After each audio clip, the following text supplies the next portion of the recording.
Bienvenidos al episodio número 32 de Legal y Cotidiano. Mi nombre es Humberto Ávila y para efectos del episodio del día de hoy tenemos el gran gusto, tenemos la gran oportunidad de poder conversar junto al abogado Rafael Pastor, quien es fundador de Pastor Estudio Jurídico Ambiental.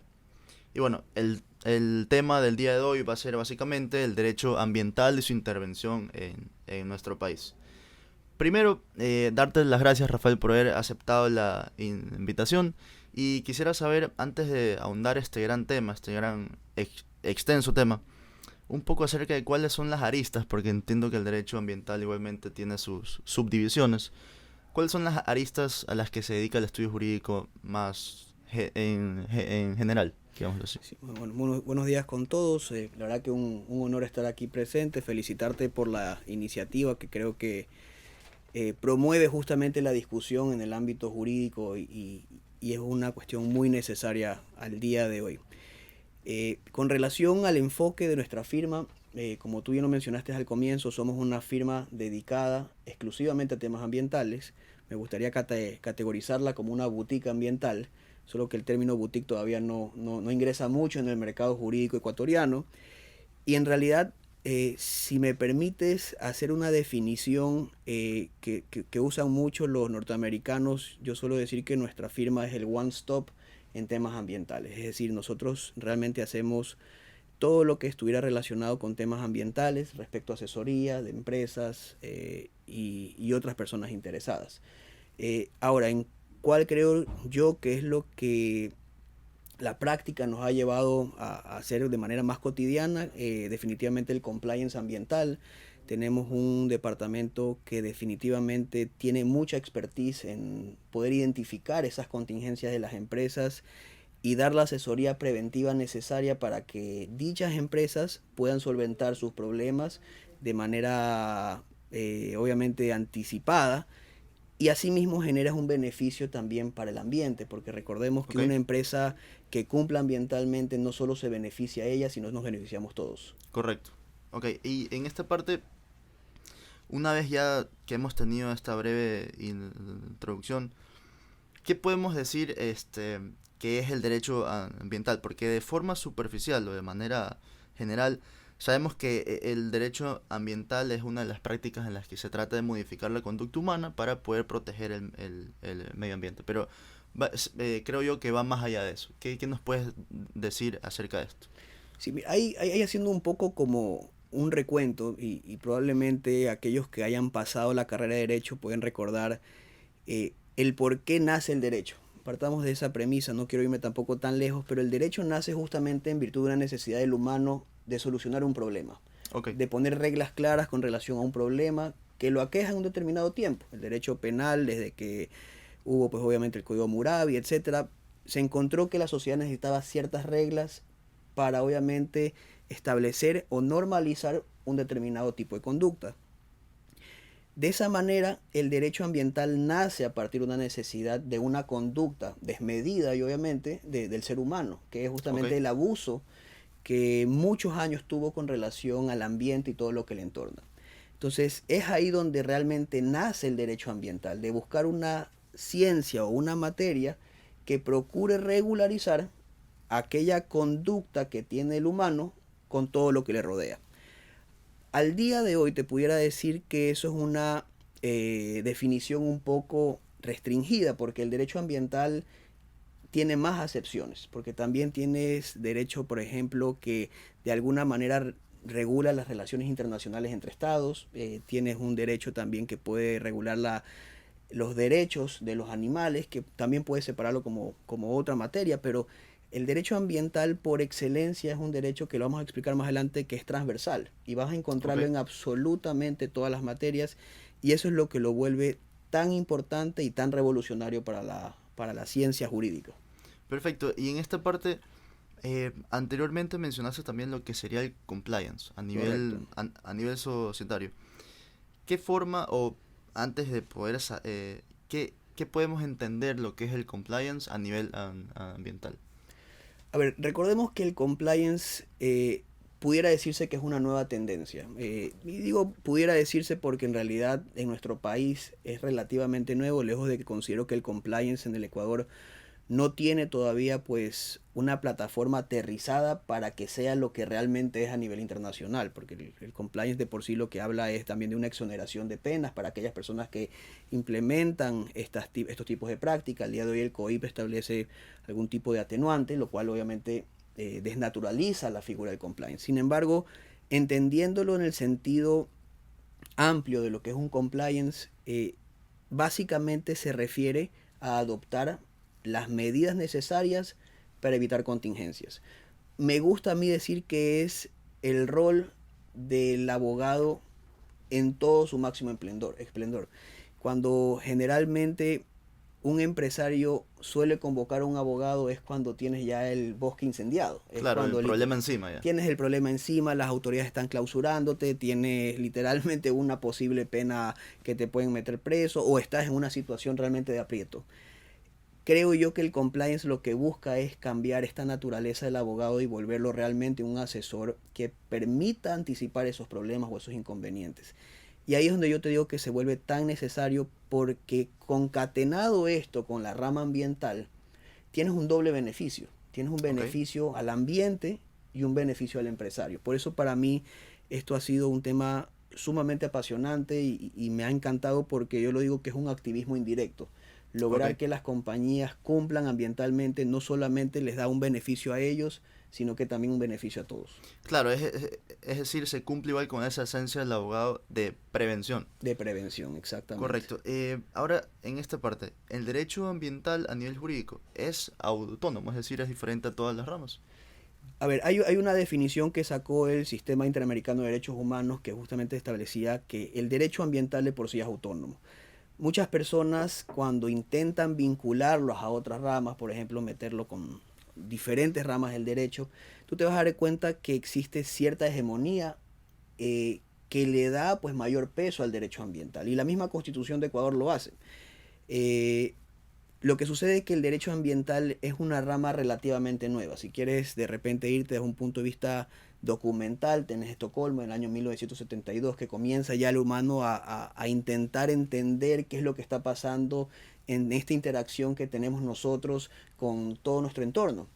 Correcto, que creo, si no me equivoco, es el primer atisbo a lo que sería el desarrollo sustentable, que más adelante lo Así diremos. es el primero, pero de derecho ambiental ya se hablaba antes, ya habían libros científicos que analizaban la conducta del humano con determinadas especies o determinados ecosistemas, pero tomemos en consideración que desde el año 72 tenemos esta rama, que es muy nueva, porque tú te pones a pensar, por ejemplo, cuántos años tiene el derecho civil, cuántos años Correcto. tiene el derecho penal, cuántos años tiene el derecho mercantil, tienen centenares de años. Entonces tenemos esta rama nueva, pero es una rama nueva que ha cogido una importancia absoluta, tanto así que es una de las ramas que se la está obviamente determinando como una de las más importantes en la materia, en la ciencia jurídica, de por así decirlo. Entonces, tiene que ser autónoma por esencia para que justamente pueda tener el peso necesario y no dependa, pues obviamente, del desarrollo de una materia específica. Correcto. Y en esta parte, bueno, pues como vemos que desde ese año comienza a ser transversal, por así decirlo, ¿qué principios lo rigen al derecho ambiental como tal? Es decir, así como es autónomo, tiene que tener unos principios que lo rigen en cuanto a seguir un orden, ¿no? Mira, yo creo que si me permites a mí establecer un principio que para mí es excelente y te define el derecho ambiental es el principio de intergeneración. Ok, Estamos hablando de una rama del derecho que no va a resolver de forma exclusiva la interacción entre dos particulares. Estamos hablando de la rama del derecho que va básicamente a salvar la existencia del ser humano en el mundo. Entonces, ok. esa es la importancia que tiene esta materia. Por eso es que te pudiera hablar de diferentes principios, pero el que creo que realmente condensa esta realidad del derecho ambiental es el principio de intergeneración. Estamos hablando de una necesidad básica del ser humano de supervivencia que ya ha sido avisorado por organismos internacionales. No quiero ponerme yo con una situación alarmista que nos vamos a morir todos, pero ya hay sendos estudios hechos por los máximos organismos científicos a nivel internacional donde dicen que hay una realidad alarmante. Lo han dicho presidentes. Barack Obama en una declaración dijo: nuestro enemigo número uno al día de hoy es el cambio climático.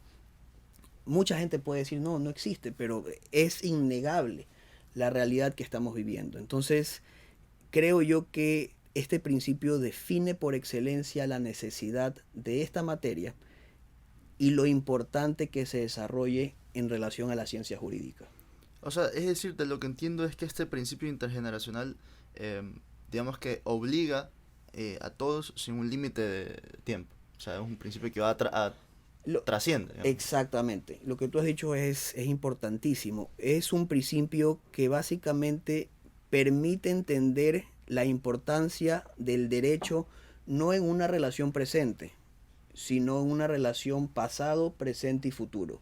Estamos hablando de una rama del derecho que necesariamente tiene que abordar todos los problemas, incluyendo prácticas actuales y futuras prácticas, que van desde cómo nos alimentamos, cómo producimos, cómo analizamos nuestras problemáticas. Fíjate que al día de hoy te puedo decir que pudiera decirse que no hay práctica que no analice de alguna manera u otra temas ambientales. Te pudiera decir también que no hay marca que no haya considerado tener algún tipo de perspectiva ambiental. Cómo el humano se está desarrollando alrededor de la temática ambiental es impresionante y obviamente son a pasos agigantados que tenemos que nosotros como ecuatorianos adaptarnos y obviamente, si es posible, liderar ese cambio. Correcto, y en esta parte me parece súper de suma importancia que hayas mencionado este principio, porque así como este principio rige el derecho ambiental como tal, entiendo que también existe el principio de prevención y de precaución. ¿Cuál es la diferencia entre estos dos y qué es lo que deberíamos entender acerca de ellos? Yo cuando doy clases en la universidad, para mí el principio que más me gusta explicar es el principio de prevención. Tomemos en consideración que el principio de prevención está, si mal no me equivoco, en el artículo 396 de la Constitución del Ecuador y básicamente determina que toda persona que vaya a realizar una actividad tiene que realizar todos los actos conducentes para evitar que esa actividad genere una afectación al ambiente. Eso es el principio de prevención. Pero tú has hecho una pregunta muy válida. ¿En qué se diferencia el principio de precaución y el principio de prevención? En el principio de prevención existe una evidencia científica de cuál es el posible impacto que pudiera generar esa actividad. Y te lo voy a poner como yo lo digo en las clases. Digamos que el día de hoy tú eres una empresa que se va a dedicar a producir alimentos. Tú como empresa de alimentos probablemente sepas cuáles son las materias primas que necesitas, cómo es tu proceso productivo y qué se genera en tu proceso productivo, tanto el producto como los desechos que se generan. El principio de prevención lo que busca es que tú, en todas las etapas, no en una, ni dos, ni tres, sino en todas las etapas, y de forma permanente, tú, en base a tus conocimientos técnicos, puedas anticiparte a todos los riesgos ambientales y puedas adoptar de manera, valga la redundancia, preventiva, acciones inmediatas que permitan evitar que suceda alguna catástrofe. Pero el principio de precaución viene a reforzar el principio de prevención. ¿Cómo lo refuerza? Como ya te dije, prevención habla de afectaciones que puedan tener, pues obviamente, evidencias científicas, de lo que tú conoces un proceso productivo. Precaución te dice, no es necesario que tú tengas evidencias científicas. Aún desconociendo si esa actividad que vas a realizar tiene un impacto ambiental, de todas maneras tienes que realizar todos los actos conducentes a evitar que esa actividad genere un impacto. Entonces, fíjate cómo se reafirma el principio de precaución en un principio de prevención, determinando la importancia que da nuestra legislación, obviamente, a, de manera resumida, evitar que se genere afectaciones al medio ambiente. Y capaz para terminar la idea, lo que quiero que se lleven un poco de conclusión es, en materia ambiental, aplica por excelencia esta figura de la prevención. Es decir, estamos hablando de que se procura o se busca que no exista afectación ambiental. Tanto así que se lo reafirma con un principio que tú lo vas a dar cuenta que te dice, no importa que tú no sepas cuáles son las consecuencias. Correcto, que es subyacente entonces estos principios al de responsabilidad intergeneracional. Claro, es decir, en realidad vienen a complementar porque si te das cuenta el principio de intergeneración, más que de hablarte, no me gusta llamarlo un principio, sino que me gusta llamarlo realmente el fin, es buscar para qué estamos creando esta materia. es justamente para evitar que futuras generaciones no tengan lo que nosotros tenemos. Es un tema de responsabilidad ciudadana y un tema de responsabilidad humana. Perfecto, y en esta parte, el Estado como tal, en cuanto a la forma en que protege el medio ambiente, existe el principio de indubio pro natura, pero primero, básicamente, ¿qué es este principio? Y opera de forma absoluta siempre. A ver, tomemos en consideración que los indubio pro tenemos varios, ¿no? Tenemos el indubio pro labore, indubio pro reo, indubio pro hominem. Y se crea este nuevo indubio pro natura que, como dice, en caso de duda con relación a la aplicación o interpretación de una norma, se lo entenderá lo más favorable a la naturaleza. Tiene esta doble acepción, interpretación y obviamente aplicación. Eh, ¿Qué es lo que busca este principio? Poner en el sitial necesario a la naturaleza. Estos indubio pro suelen incorporarse en los cuerpos normativos cuando tú tienes una idea de un desbalance. Generalmente, aquella persona que requiere de una protección adicional o que Ok, está en una situación de vulneración es la que suele gozar de este principio. Si te das cuenta, el indubio pro reo, pues obviamente busca darle pues a los reos, que serían personas que tentativamente estarían pues en una situación de vulneración, una situación de un escenario más favorable. Entonces partimos de que los legisladores o los asambleístas de Montecristi en su momento consideraron al día de hoy, en la balanza de lo que tenemos al día de hoy como humanos, tenemos obviamente un desbalance donde tenemos que proteger este bien etéreo, por si podemos llamarlo bien, porque no es un bien, pero esta naturaleza que nos rodea. Entonces, lo que busca es equilibrar ese balance y darle el sitial correcto a la naturaleza. Y eso obviamente tiene que hacerlo alguien.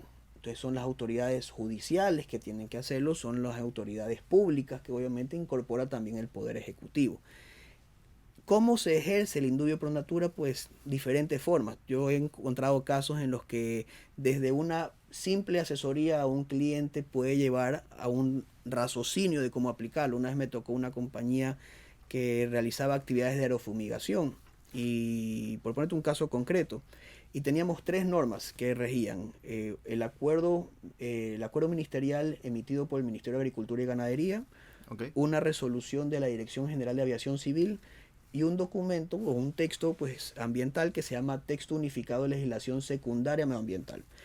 Si tú vas a cualquier academia de derecho o cualquier facultad de derecho, lo primero que te enseñan es la pirámide de Kelsen, ¿no es cierto? Correcto. Y la El nivel pirámide de jerárquico de Kelsen, y lo que las... te dicen en lo jerárquico es que básicamente la norma que está por encima de la otra es la que impera o la que rige. Pero este principio del indubio pro natura nos lleva justamente a descontextualizar esta pirámide de Kelsen. Nos dicen, mira, ¿sabes qué? Hay un principio más, pero de hecho hay un fin más importante, que es la naturaleza y su conservación. Y me tocó reunirme con muchos colegas, abogados de empresas muy importantes, donde nos tocó debatir y el concepto más básico que ellos traían sobre la mesa era la pirámide de Kelsen. Aquí el acuerdo ministerial es importante. No, pero es que estamos hablando de aerofumigación y tienes obviamente avionetas y aquí el tema de la resolución de la Dirección de Aviación Civil por especialidad tiene que aplicarse. Pero yo les digo, pero aquí también tenemos el tema de la naturaleza y sé que en jerarquía probablemente sea la más inferior, pero tenemos este principio del indubio pro natura. Y lo más conveniente y sano es aplicar aquello que favorezca en mayor medida la naturaleza. La naturaleza, ok. Y te puedo poner un poquito como ese ejemplo para que tú entiendas cómo se contextualiza en la práctica el ejercicio profesional. Perfecto. Y en esta parte, dentro de lo que sería el Poder Judicial, ¿cuál de las ramas o de sus aristas es en la que el derecho ambiental se ve beneficiado? Es decir, eh, estos daños ambientales son reclamados o son indemnizados dentro de lo que sería la rama administrativa, constitucional. ¿Cuál Bueno, de esas tienes diferentes vías, ¿no? Nuestra legislación establece que si hablamos de reparación, tú puedes procurar una reparación tanto por la vía penal, por el COIP, puedes procurar una reparación civil o por una acción judicial, como tú lo señalaste, o por la vía administrativa? Otro de los principios que impera en nuestra materia ambiental es el principio de reparación y restauración, que son dos principios sumamente importantes que determinan que cualquier tipo de afectación ambiental tiene que ser obviamente debidamente resarcida, tiene que ser debidamente reparada, porque no es dable que se afecte la naturaleza y no se remedie esa situación. Ok. Entonces tú puedes ejercer las acciones tanto vía judicial, tanto vía administrativa o por la vía penal. Y tú vas a encontrar que en las tres vías vas a poder obviamente reclamar esos derechos. Perfecto, y aquí la naturaleza, entendemos que es el primer afectado dentro del derecho ambiental. Eh, Resulta ser entonces de que la naturaleza siempre va a ser el legitimado activo, o sea, mediante el Estado. Es decir, Sí, tú, a ver, ¿qué es lo que te dice el principio de la naturaleza como sujeto de derechos? Que si mal no me equivoco es el 71 o 74, no recuerdo, pero creo que es el 71. Básicamente te dice que, primero, en el primer inciso te dice, pues la naturaleza o Pachamama, donde se produce y se realiza la vida, pues tiene derecho a que se respete integralmente su ecosistema y ciclos, etcétera, etcétera, etcétera. Y de ahí viene el segundo párrafo, donde te dice, toda persona, comunidad, pueblo, puede ejercer las acciones en nombre de la naturaleza. Y esto tiene un sentido obvio, porque no va a ser posible que la naturaleza vaya a la corte correcto. y literalmente encontremos pues presentando una acción de protección o presentando una demanda. Tampoco lo vamos a ver pues en una instancia administrativa pues presentando una denuncia. Recordemos que el derecho es creado por humanos. El derecho es una creación humana que justamente busca regular la interrelación de los humanos. Recién estamos un poco alejándonos de este principio antropocéntrico y yéndonos más a una visión biocéntrica, por así decirlo, donde estamos entendiendo que el derecho puede regular no solamente las relaciones humanas, sino aquella relación del humano con todo lo que lo rodea. Y por eso es que la labor de protección de la naturaleza requiere justamente de la participación de todos los humanos y de todas las personas involucradas. Eh, pero obviamente ese ejercicio tiene que venir obviamente de una visión práctica, tiene que ser alguien que interponga la denuncia, alguien que interponga la demanda, y no son derechos que no son prácticos. Al día de hoy ya tenemos diversos casos que se han desarrollado. El primer caso en el que la naturaleza demandó, entiendo, a nivel mundial lo tenemos en Ecuador. Obviamente nosotros somos, Ok. para que tú entiendas, el primer país del mundo que reconoció constitucionalmente este principio, que la naturaleza es un sujeto de derechos.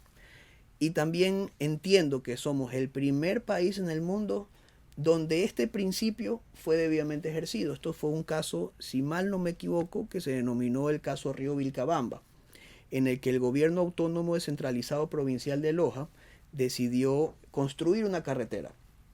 Y construyendo una carretera, pues entiendo que se afectaba el derecho de una persona que era de nacionalidad norteamericana, que se llama Eleanor Norrie. Esta señora decidió acceder a los órganos jurisdiccionales para presentar su acción como persona natural, y perdió la causa, porque si tú que estás estudiando derecho también, tú sabes, si tú ponderas el derecho individual contra el derecho colectivo, estamos hablando del derecho a una carretera contra el derecho de obviamente que no me perturben mi residencia o mi Correcto. casa, ¿cuál va a prevalecer? Claro, en este caso sería lo del derecho, el derecho colectivo. Colectivo, la Correcto. carretera. ¿Por qué? Porque la carretera te Sí va a dar conoce ese caso. trabajo Tenían, eso les generaba bastantes oportunidades. a una Correcto. población muy, muy elevada. Pero después, Eleanor Norrie, al perder, entiendo el caso, ella creo que inclusive hizo un libro, presenta la acción por los derechos del río Vilcabamba. Al verificarse que entiendo que esta obra iba a afectar, pues obviamente, el río Vilcabamba. Y creo que inclusive lo combinaron al gobierno autónomo centralizado a una determinada reparación. Una de las resoluciones que emitió el juez, y me acuerdo porque lo tengo justamente grabado para las clases que doy, establece, ya hace un análisis y hace una ponderación entre estas dos garantías, donde dice, obviamente el derecho a la carretera, al ser un derecho colectivo, porque te genera trabajo, te genera obviamente movilidad, te genera economía, tantos derechos en beneficio del ser humano. Pero decía, este derecho colectivo resulta minorado en relación al derecho a la naturaleza del río Vilcabamba, que puede ser un derecho realmente infinito para distintas generaciones. Entonces, pensando justamente en esta visión intergeneración o intergeneracional, tener una carretera que puede durar 100 años no tiene comparación a tener un río que puede durarte no toda la vida, pero probablemente muchísimo más tiempo. Y Correcto. que puede beneficiar a largo tiempo, a largo plazo, a más personas. Y en este caso, entonces, si no me equivoco, igual la única diferencia era que tenía que cambiar la visión o el objetivo de su denuncia, por así decirlo. Claro, no, más que cambiar la visión de la denuncia es cambiar la visión de cómo concebimos nosotros como humanos las obras. Porque probablemente esa carretera se la puede realizar. Es decir, hay que tomar en consideración que en este sentido el derecho ambiental no prohíbe que se hagan cuestiones antrópicas. Así que no Ok, prohíbe que el humano tenga carreteras. Resultaría realmente ilógico que tengamos un derecho que venga a prohibir todo. Lo que te dice el derecho ambiental es hazlo, pero hazlo de una manera que pienses en generaciones futuras. Hazlo de una manera donde tú sepas que lo que vas a hacer no va a tener una afectación realmente drástica en la naturaleza o en el ambiente. en relación a este mismo caso, quería pasar a lo que sería entonces el desarrollo sustentable, que como bien lo acabas de decir, dentro de la conferencia de Estocolmo en 1972 fue uno de los primeros atisbos en cuanto al concepto de desarrollo sustentable. Pero, ¿qué podemos decir que es el desarrollo sustentable? O sea, ¿de qué forma lo ponemos en práctica o se ve materializado? Mira, el desarrollo sustentable son aquellas prácticas que se realizan sin afectar a futuras generaciones. Te digo de manera muy grosso modo la definición. Es un concepto que viene ya pues desde hace mucho tiempo, desde el año 1972. Creo que inclusive el desarrollo sustentable se lo crea en un libro posterior, si mal no, perdón, un libro anterior. Sin embargo, llevarlo a la práctica es complicado, eso no te voy a mentir. El desarrollo sustentable implica justamente cambiarnos el chip de cómo hemos venido nosotros operando hace mucho tiempo atrás. Eh, e implica casualmente pues entender que nuestra práctica presente no tiene que menoscabar o afectar o poner algún tipo de limitante a los derechos que tienen las futuras generaciones. Y mira lo interesante cómo nuestro derecho ya está analizando el futuro. Llevarlo a la práctica, como te digo, es complicarlo, pero es posible y es rentable, que eso es muy importante que todo el mundo entienda. Ser ambientalmente amigable, lejos de que estás haciendo un bien a toda la humanidad, te permite asimismo obtener un sitial importante desde el punto de vista comercial. Hay sendos estudios hechos por Forbes, por Harvard Business Review, por diferentes tipos de instituciones internacionales donde te demuestran que hay una que sacamos hace muy poco, que creo que más del 80% de los consumidores, y esto fue sacado, si mal no me equivoco, por Forbes, prefieren marcas que son sustentables. Ok. Eh, tienes obviamente el tema reputacional, tienes tantos elementos que creo que al día de hoy no terminan realmente de abarcar todos los beneficios que implicaría tener una práctica sustentable. Perfecto, y ahora dentro de lo que, bueno, pues es increíble ver cómo todos estos principios y todo el derecho ambiental se centra en ese mismo principio que es el de responsabilidad intergeneracional. Pero asimismo nuestra Constitución de la República del Ecuador reconoce también lo que sería el derecho al buen vivir o el Ujú. sumak kausai. Suma causa. ¿Qué podemos decir, o sea, a qué se refiere? Porque ya vemos que igual la Constitución te hace una diferencia entre el derecho a la naturaleza, el derecho a la salud, que todos se reconocen en el derecho ambiental, pero el sumak kausai igual siento que es una de las divisiones del derecho ambiental. A ver, el suma causa viene a abonar a la idea del derecho ambiental. ¿Por qué? Porque en el artículo 14 de la Constitución te determina que toda la población tiene derecho a vivir en un ambiente sano y ecológicamente equilibrado. El problema del principio del summa causa es la subjetividad de ese principio.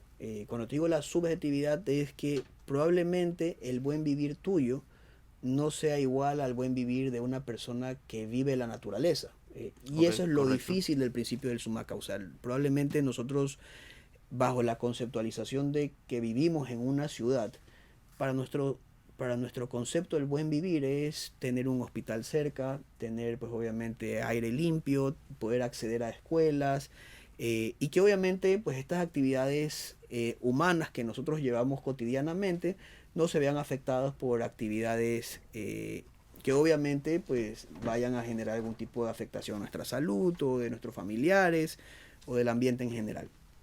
Yo te hago una pregunta, ¿y cómo sería el summa causae, por ejemplo, de las poblaciones no contactadas? Claro, deberían tener ciertos, o sea, el summa causa de forma general debería tener ciertos requisitos o Más que requisitos son matices que son difíciles de matices. determinar porque tú no puedes englobar el buen vivir de todos los ciudadanos bajo una misma esfera. Tú tienes que obviamente hacer diferentes segmentaciones.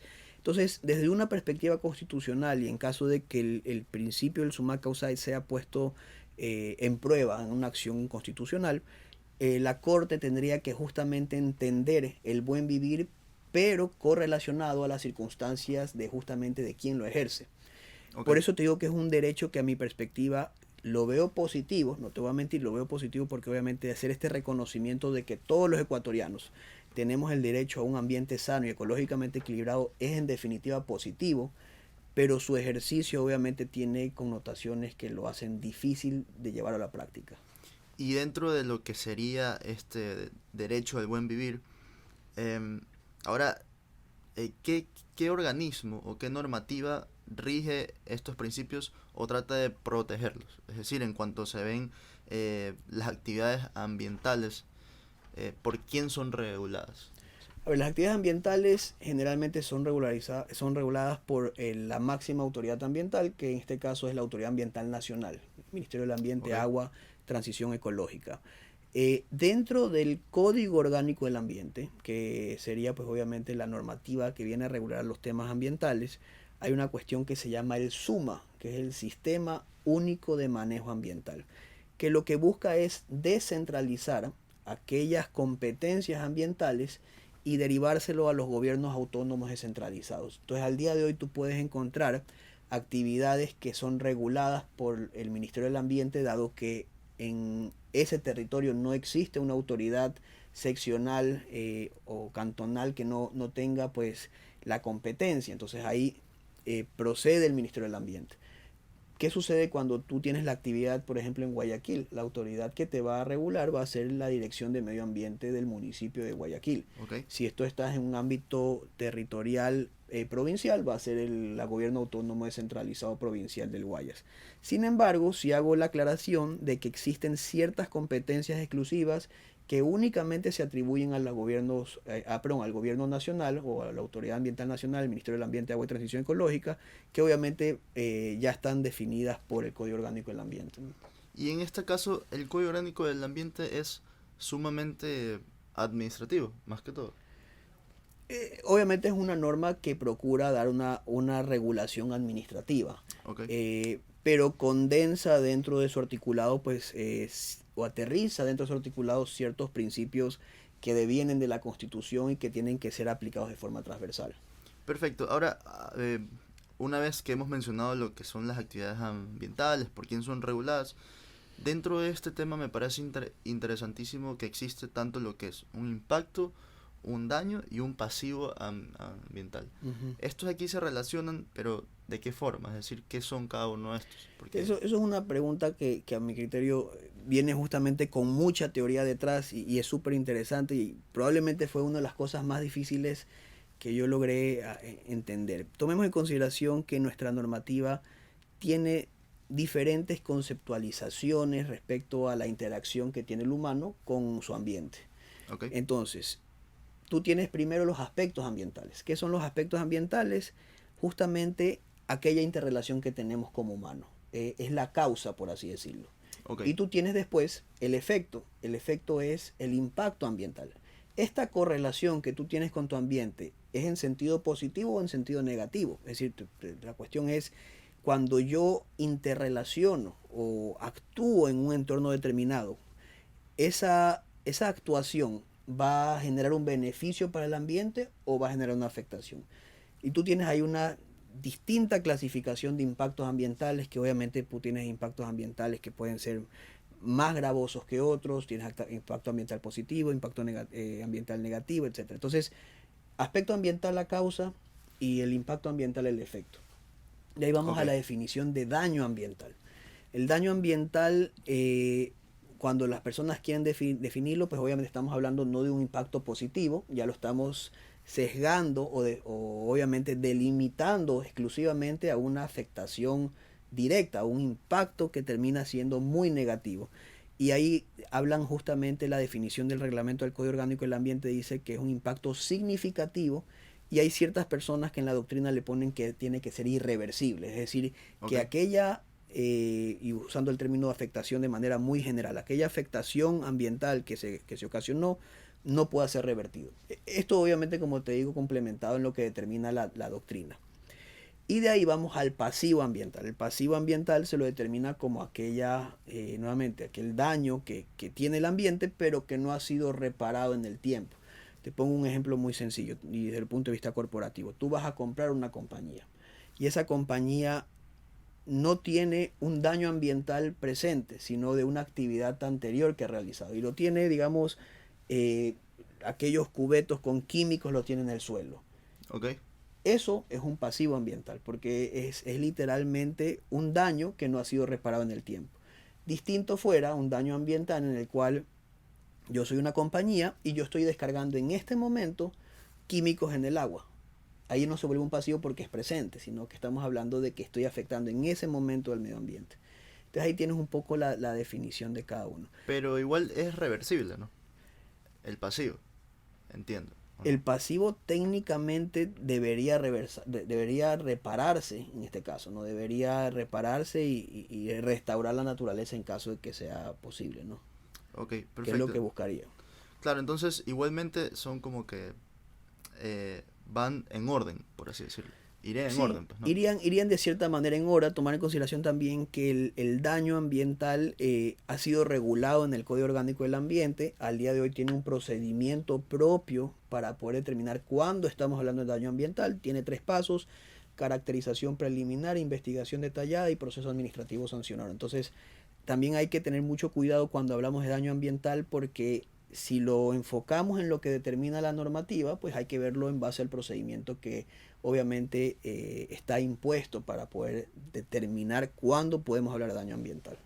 Perfecto. Y en esta parte, una vez, bueno, pues el daño, el pasivo y el impacto ambiental, como hemos bien dicho, que va en un orden, que tiene que cumplir ciertos requisitos. Ahora, ¿cuál es el ámbito de aplicación de la normativa ambiental para los agricultores o los productores? Porque entiendo que existe una responsabilidad de ellos de siempre estar cuidando el medio ambiente. Sí, mira, yo creo que la normativa ambiental de por sí abarca todo tipo de actividades, no solamente agricultores y productores, sino absolutamente todas las actividades. Tanto así que antes de que se cree el Código Orgánico del Ambiente teníamos una ley de gestión ambiental que fue promulgada en el año 99.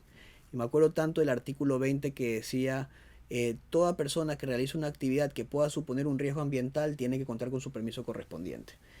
Imagínate, primero, ¿qué es un riesgo ambiental? Es tan difícil determinarlo, y la pregunta es absurda, porque inclusive llegando al hecho de que nosotros tenemos estudios jurídicos, que son actividades que tú dirías a priori que no son actividades que generan tanto impacto, pero sí generamos un riesgo, la tinta, etcétera, pero ya eso es ponernos a hilar muy fino. Entonces ahí es donde nuestra normativa empieza ya a hacer una segmentación de diferentes tipos de impactos. Tenemos impactos bajos, impactos medianos, altos e impactos no significativos. En ese contexto tenemos que tomar en consideración que la materia ambiental es sumamente amplia. Ese es otro aspecto. Vamos a encontrar normativa ambiental en todas las materias. Yo siempre, cuando hablo con otros colegas, yo le digo: dime cómo no se aplica el tema ambiental en tu materia. Y siempre nos matamos a la risa, porque siempre llegamos a una conclusión de que algo tiene temas ambientales. Desde temas laborales, temas tributarios, vas a encontrar temas ambientales. Entonces, para hacer, de repente, y no irme por la tangente, te pido mil disculpas, pero estaba justamente queriendo hacer este contexto. Sí, El tema ambiental no tiene una regulación de forma exclusiva para productores o para agricultores. Creo que en el Código Orgánico del Ambiente tú vas a encontrar una normativa amplia que te va a permitir entender cómo se aplica. De ahí vas a encontrar obviamente, normativa secundaria que te va a explicar, por ejemplo, en cada situación. Por ejemplo, eres un productor porcino, o tienes una hacienda, lo que sea, tú vas a encontrar normativa específica. ¿Por qué?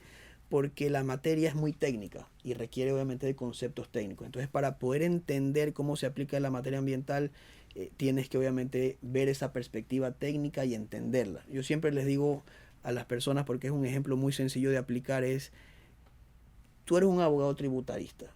Como abogado tributarista, tú tienes que tener una visión contable o entender la contabilidad. Lo mismo sucede con el tema ambiental. Tú eres un abogado que te dedica a temas ambientales. Necesariamente tienes que entender cómo se aplica la técnica a la parte que quieres tú asesorar. Perfecto. Y en esta parte, como mencionaste lo que sería el riesgo. ¿El riesgo entonces también se diferencia de los otros tres conceptos? ¿En qué sentido?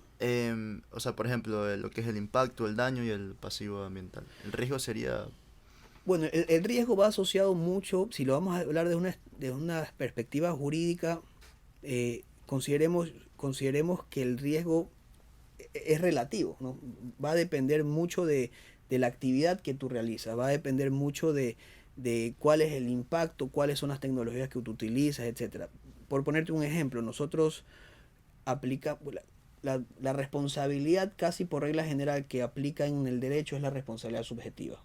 Es decir, es una responsabilidad que analiza la conducta del sujeto y dependiendo de la conducta del sujeto tú vas a llegar a una aplicación de un dolo o a la aplicación de culpa o en tema de negligencia, impericia, inobservancia de reglamentos, imprudencia.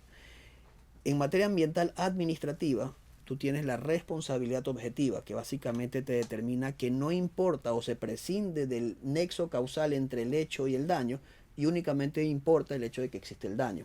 Okay. Esta responsabilidad objetiva, si tú analizas en la doctrina, también se la suele buscar o encontrar como la teoría del riesgo. ¿Por qué? Porque lo que busca justamente es entender que tú tienes una actividad y que esta actividad tú tienes diferentes riesgos por realizarla. Entonces, en ese momento que tú analizas ese riesgo, tú tienes que entender que la responsabilidad deviene por el hecho de haber cometido algo que generó pues precisamente esa situación. Ok, y ahora dentro de lo que sería, porque estamos hablando de que existen daños, impactos y pasivos ambientales que se ven afectados las comunidades también, ¿no? Uh-huh. ¿Cuál sería esta relación entre el derecho ambiental con la justicia indígena? Es decir, la justicia indígena también puede reclamar su, digamos que de cierta forma, no sé si administrativamente o constitucionalmente, ciertos impactos. No sabría específicamente si la justicia indígena de por sí, como una justicia, no sé si la palabra sería autónoma, no quisiera cometer una imprecisión, pero definitivamente estas comunidades o pueblos indígenas tienen unos principios o están muy está muy arraigado el tema ambiental. Entonces, definitivamente debe existir una correlación. Pero no quisiera de repente hacer una imprecisión de decir que si la justicia indígena aplica el derecho ambiental común, que es el que tenemos en el Código Orgánico del Ambiente, en nuestra Constitución. Indiscutiblemente lo que sí te puedo decir es que los pueblos indígenas son justamente pueblos que tienen una esencia muy ambiental, muy correlacionados con la naturaleza. Perfecto, y aquí ya casi como para ir finalizando, quería saber básicamente cómo o cuáles son las prácticas más generales que has podido evidenciar en cuanto al nivel empresarial o el cuidado que tienen las compañías en cuanto al desarrollo sustentable, por así decirlo. Mira, yo creo que al día de hoy vivimos un cambio de generación. Esto es un tema sumamente importante. Esta nueva generación, la cual yo me incluyo, no sé si para bien o para mal, pero en todo caso, esta nueva generación que viene ya viene con el chip metido del tema ambiental. Es impresionante y cuando tú tienes la muy buena oportunidad de poder vivir la asesoría preventiva como abogado, que es una satisfacción inmensa, y puedes encontrarte un empresario que tiene esta visión ambiental, donde ellos consideran que el tema ambiental es un eje fundamental del legado que ellos quieren dejar como empresarios. Eso no tiene palabras para poder expresarlo, ¿no? Yo me he encontrado con muchos empresarios que tienen esa visión, por eso yo soy muy optimista con relación a la práctica ambiental de las empresas. Creo firmemente que se tiene que trabajar mucho. Definitivamente el empresario suele tener una carga terrible porque casi siempre se le echa la culpa, pero hay que tomar en consideración que hacer empresa también es complicado, en circunstancias también complicadas. Y por eso es que tenemos que nosotros como asesores cambiar nuestro chip. Tenemos que cambiar nuestra forma en la que vendemos los servicios. No por ser mercantilistas, sino justamente por poder inculcar aquello que es importante. Prevenir ambientalmente no solo te permite a ti tener un sitial distinto en tu mercado, sino que también te permite evitar aquellas contingencias gravísimas que nuestra legislación contempla con relación a incumplimientos ambientales.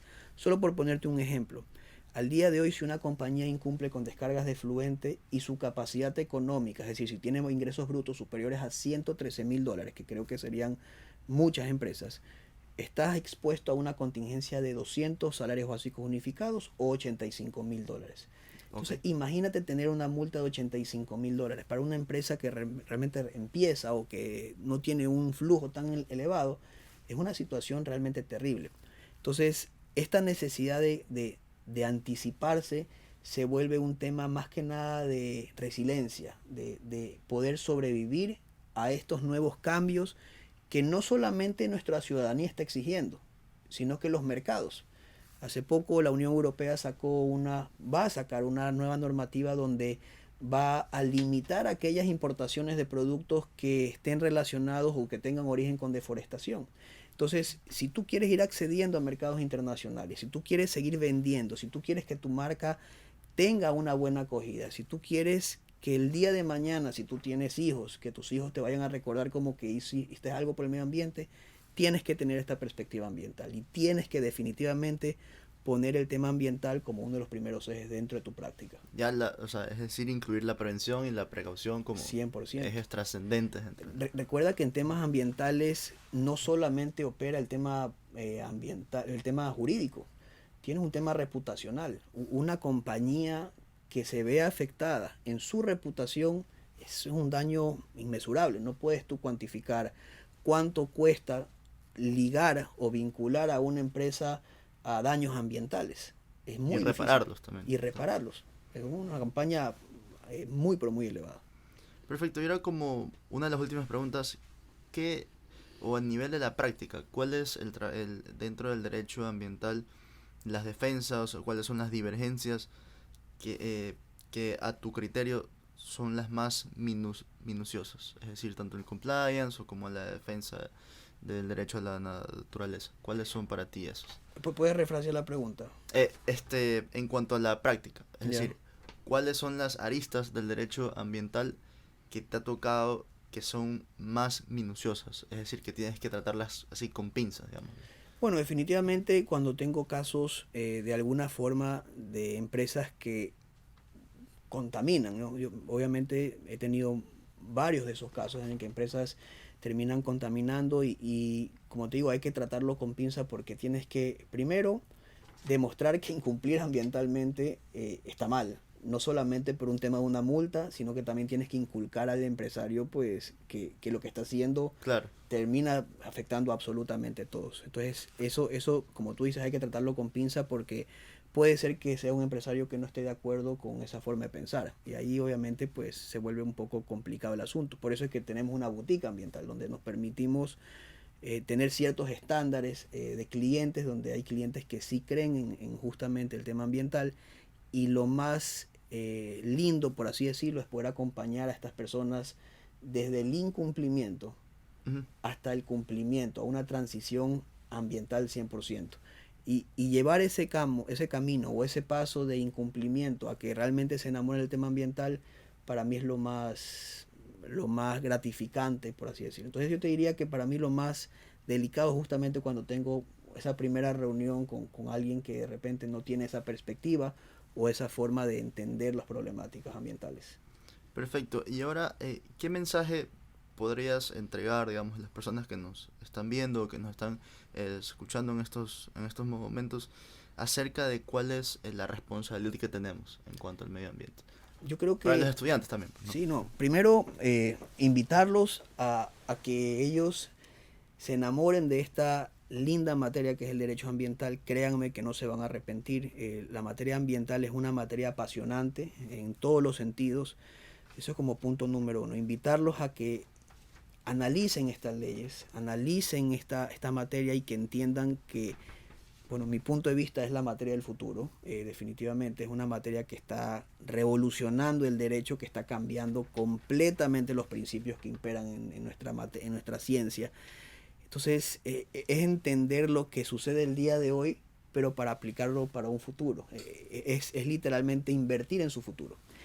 Y segundo, también hablar de la responsabilidad. Siempre pregunto, a todo el mundo le gusta el ambiente, pero ¿qué has hecho para beneficiarlo? Y hacer algo es muy importante, entender qué es lo que está sucediendo, de qué manera podemos ayudar, cuáles son las causas en las que podemos comprometernos. Para mí creo que eso es un tema muy importante. Aquí la responsabilidad, y eso es un tema de idiosincrasia, solemos decir, no, es que el Estado no hizo esto, o que pasó esto aquí. Solemos siempre echar la culpa a un ente externo a nuestra propia realidad. Y tenemos que tomar en consideración que aquí responsables del ambiente somos todos, porque todos nos beneficiamos del ambiente y todos vivimos del ambiente. Si hay algo que sucede 10 o 50 o 100 cuadras más allá, va a llegar un momento donde esa afectación me va a poder llegar a mí. Y si yo no hago nada al respecto, definitivamente pues esta posición pasiva no va a beneficiar a nadie. Claro, es decir, el derecho ambiental es completamente participación activa, tanto del Estado como de la 100%. ciudadanía. Estado, empresas y ciudadanía. Todos tenemos que tener un rol activo. Perfecto, bueno, pues hemos podido abarcar sumamente bien lo que es el derecho ambiental en cuanto a la forma práctica. Y bueno, pues te doy gracias nuevamente, Rafael, por haber aceptado la invitación, y espero que en algún momento podamos otra vez conversar acerca de temas ambientales o incluso específicamente acerca de lo que sería el compliance, ¿no? No, encantado y muchas gracias por la invitación y muy feliz de hablar de estos temas. Perfecto. Bueno, pues no se olviden que el capítulo está tanto en YouTube, en Spotify, en Apple Podcast y en Anchor. Y no se olviden de seguirnos tanto en Instagram como TikTok, como legale y cotidiano.es. Espero que no se pierdan este nuevo capítulo y nos vemos en la siguiente. Hasta Muchas luego. gracias.